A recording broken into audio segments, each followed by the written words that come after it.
tere, mina olen Karin, ambitsioonikas ema. Ma tahan sult midagi küsida. Kas sa oled emana kunagi tundnud, et sa lihtsalt elad päevast päeva ellujäämisrežiimis? Sa annad kogu aeg oma lastele, perele, kohustustele, aga kuskil selle kõige keskel kaod ise ära?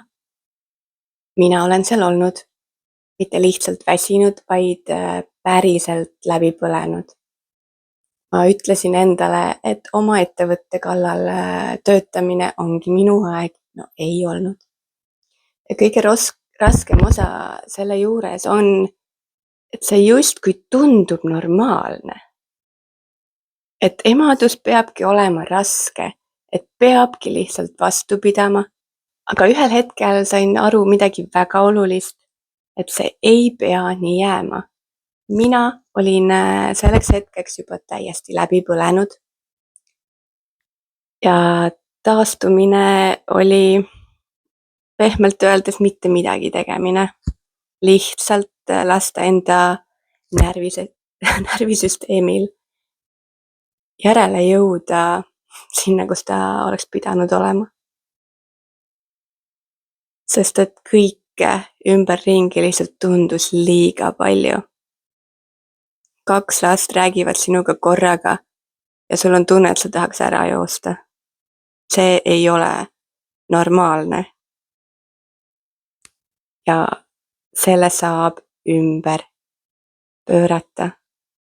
On võimalik olla ema ilma, et sa kaotaksid iseenda.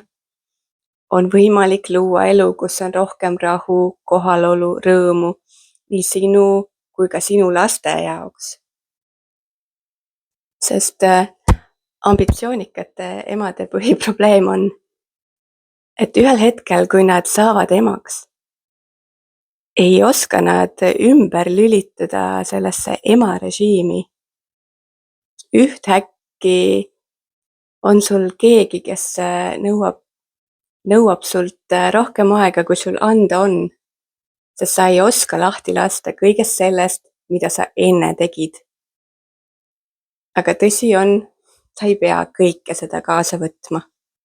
15. aprillil kell 18.00 räägin sellest lähemalt Alkeemia Akadeemia webinaris. Ma jagan seal, kuidas ma jõudsin läbipõlemisest tagasi iseendani. Miks nii paljud emad elavad ellujäämisrežiimis ja kuidas sellest samm-sammult välja tulla. Ning kui sul juhtub olema veel neuroerinev laps, siis on see teema sinu jaoks veelgi valusam. Kui see teema sind kõnetab, siis oled väga oodatud. Kohtume 15. aprillil kell 18.00 Alkeemia Akadeemias.